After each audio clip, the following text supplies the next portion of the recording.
যারা রেগুলার আয়কর রিটার্নের ফর্ম ফিল আপ করেন বা একাধিক মানুষের আয়কর রিটার্নের ফিল আপের কাজ করেন অথবা আপনি নিজেই আপনার আয়কর রিটার্নের ফর্ম ফিল আপ করতেছেন বা করতে চাচ্ছেন বা রেগুলার করে থাকেন, তাদের জন্য আজকের এই প্রজেক্টটি। অনেক সময় দেখা যায় এই আয়কর রিটার্ন ফর্মের অনেকগুলো পেজ থাকে বা এই পেজে একই ডাটা অনেক পেজে দিতে হয় বা একটা ক্যালকুলেশনের ব্যাপার আছে। আয়কর রিটার্নের যে মওকুফের ব্যাপার বা তার রিটার্ন ফর্মে কত টাকা রিটার্ন দিতে হবে, এগুলো যারা আপনারা আলাদাভাবে ক্যালকুলেট করেন বা ফর্মটা হাতে লিখেন বা ফর্মটা প্রত্যেকটা টাইপ করেন, তার জন্য আজকের এই প্রজেক্ট ফাইলটি আপনি দেখলে হয়তো আপনার কাজে লাগতে পারে বা আপনি এই প্রজেক্ট ফাইলটি ব্যবহার করতে পারেন। এখানে বাংলা এবং ইংরেজি দুটি ভার্সনই আছে। আমি আজকে বাংলা ভার্সনের রিভিউ দিব। এর একটি কমপ্লিট একটা ডেমো ফাইল। এখানে জাস্ট নাম ঠিকানা ডেমো দেওয়া হয়েছে এবং এটা ক্যালকুলেশন অটোমেটিক্যালি করা যায় এরকম একটা ফাইল তৈরি করা হয়েছে।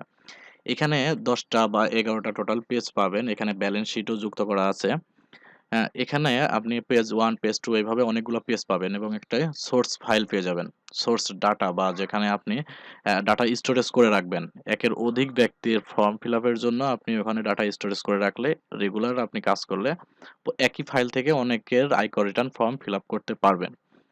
এখানে ব্যাকআপ পিডিএফ ফাইল হিসাবে আপনি আ এই ফাইলটা ব্যাকআপ রাখতে পারেন বা পিডিএফ তৈরি করে রাখতে পারেন। অটোমেটিক্যালি এখানে ১০-১১টা যতগুলো পেজ আছে সবগুলো পেজ অটোমেটিক্যালি পিডিএফ আকারে সেভ হবে বা পিডিএফ তৈরি হয়ে যাবে নিচেই বা ১১টা টোটাল সিরিয়াল অনুযায়ী হবে। দেখুন এখানে সোর্স ডাটাতে আমি একটু যেয়ে দেখি। সোর্স ডাটাতে এখানে আপনি নিচে অনেকগুলো ডাটা এন্ট্রি করতে পারবেন। এখানে ফাইল নাম্বার দিয়ে ১, ২, ৩, ৪ এইভাবে অনেকগুলো ব্যক্তির ফাইল কিন্তু এখান থেকে আপনি তৈরি করতে পারবেন। এখানে দেখুন প্রত্যেকটা পেজের আলাদা যে ইউনিক ডাটাগুলো আছে প্রত্যেকটা পেজে সেই পেজ নাম্বার অনুযায়ী কিন্তু আপনার এখানে ইউনিক ডাটাগুলো তুলে দিবেন। যেমন ২ নাম্বার পেজে কিছু ডাটা ৩ নাম্বার পেজেও আসে বা ৪ নাম্বার পেজেও আসে। সেগুলো আপনার এখানে একের অধিকবার টাইপ করা লাগবে না। এক জায়গায় টাইপ করে দিলে যে ওই ডাটা যেখানে যাওয়ার সেখানে চলে যাবে। এরপরে আপনার যে ক্যালকুলেশনের ব্যাপারটা এখানে জাস্ট আপনি একের অধিক যে ডাটাটা সেখানে আপনি জাস্ট কন্ডিশনটা এপ্লাই করে দিবেন তাহলেই আপনি অটোমেটিক্যালি তার ক্যালকুলেশনটা পেয়ে যাবেন। আচ্ছা, ক্যালকুলেশনের যে ব্যাপারটা সেই ব্যাপারটা কিভাবে এখানে ক্যালকুলেট করা হয়েছে তার একটা ডাটা শিট আমি দেখাচ্ছি। যেমন এখানে কন্ডিশন অনেকগুলো থাকতে পারে। মেল, ফিমেল বা ফ্রিডম ফাইটার, আপনার যে 65 এজ হলে অথবা মেল, 65 এর উপরে অথবা পুরুষ, যেকোনো একটা যেখানে ৳৩.৫ লাখ মওকুফ যে ব্যাপারটা আছে সেই আপনার যে রেঞ্জটা কিন্তু এখানে দেওয়া আছে। আপনার যে প্রতিবন্ধীর জন্য ৪.৫ লাখ, ফ্রিডমের জন্য ৩,৭৫,০০০ এভাবে কিন্তু প্রত্যেকটা কন্ডিশন এখানে দেওয়া আছে। এবং এইখানে যে আয়কর রিটার্নের যে পার্সেন্টেজের যে রেঞ্জটা, যেমন ১ম এ মওকুফ এটা আপনার কন্ডিশনের উপরে ডিপেন্ড করবে। সেটা আপনার মেল বা ফিমেল যেটাই হোক, এখানে মিডল অ্যামাউন্ট এইটা আপনার আপনার ১ম টা মওকুফ। তারপরে ৳১,০০,০০০ উপরে 5%, ৳৩,০০,০০০ উপরে 10%, ৳৪,০০,০০০ উপরে 15%, ৳৫,০০,০০০ উপরে 20%। ৳৫,০০,০০০ রেঞ্জ পর্যন্ত ২০% আপনার ৳১৬,০০,০০০ পর্যন্ত। ৳১৬,০০,০০০ উপরে যদি যায় সেক্ষেত্রে কিন্তু 25%। এখানে কিন্তু যে রেঞ্জটা আছে টার্গেট অ্যামাউন্ট, এখানে কিন্তু প্রত্যেকটা অ্যামাউন্টের উপরে অটোমেটিক্যালি ক্যালকুলেশন হয়ে আপনার অ্যামাউন্টে আয়কর রিটার্নের যে ডাটাটা সেটা তৈরি হয়ে যাবে। কত টাকা আয়কর রিটার্ন করতে হবে সেটা কিন্তু অটোমেটিক্যালি আপনার ডাটা শিটে দেখা যাবে।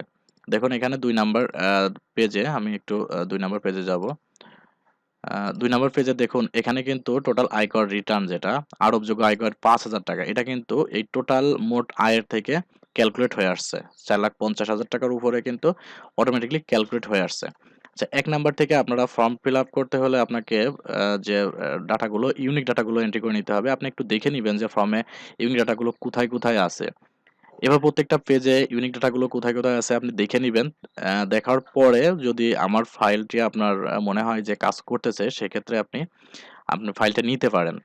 এখন যেকোনো ব্যক্তির আপনি সোর্স ডাটাতে এই ইউনিক ডাটা হিসাবে সবগুলো ডাটা আপনি ফিল আপ করে দিবেন। যেখানে অ্যামাউন্ট বসবে দিবেন, না বসলে ফাঁকা রাখবেন বা যেটাই আপনি ইগনোর করে চলে যাবেন। এখানে দেখুন টিআইএন নাম্বার যেটা এখানে কিন্তু আমি একটা জায়গায় টাইপ করছি।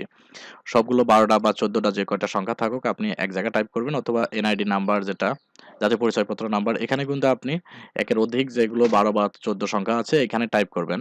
তাহলে আমার যে ১ম এ যে পার্টটা আছে পুরো বক্সে কিন্তু এটা আলাদাভাবে এক্সট্রাক্ট হয়ে যাবে। এবার দেখুন জন্ম তারিখও কিন্তু ওইভাবে আপনার ভাগ হয়ে গেছে।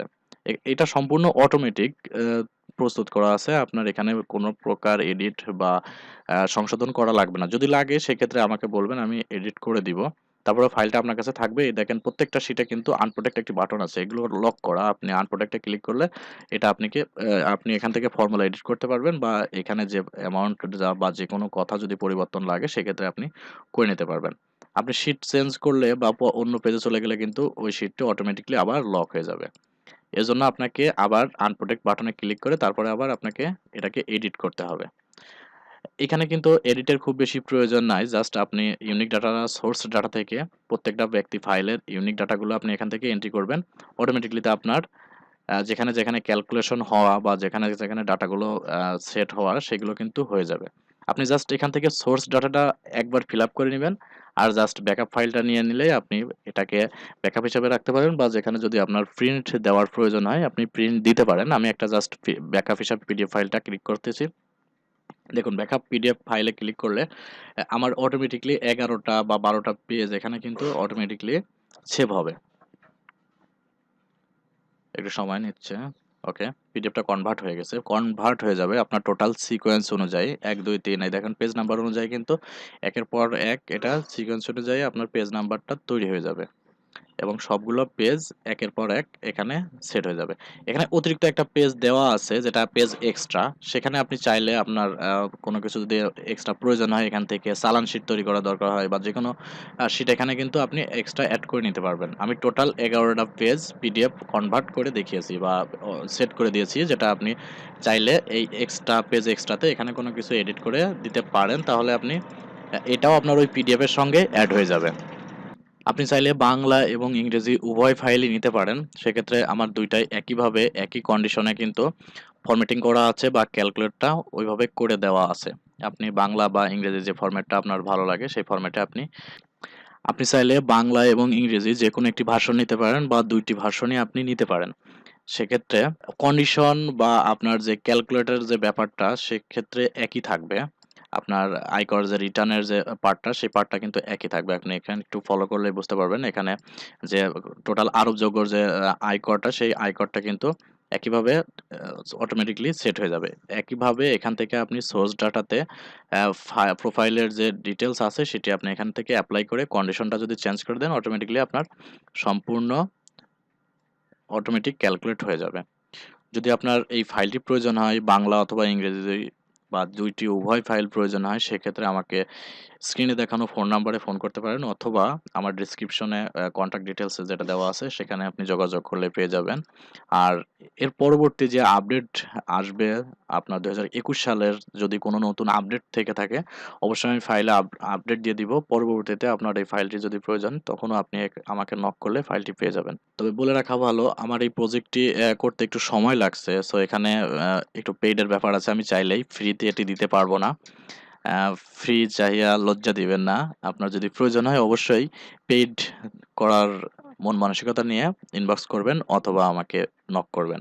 ধন্যবাদ, ভালো থাকবেন। দেখা হবে নতুন কোনো প্রজেক্ট নিয়ে পরবর্তী কোনো আপডেটে। আল্লাহ হাফেজ।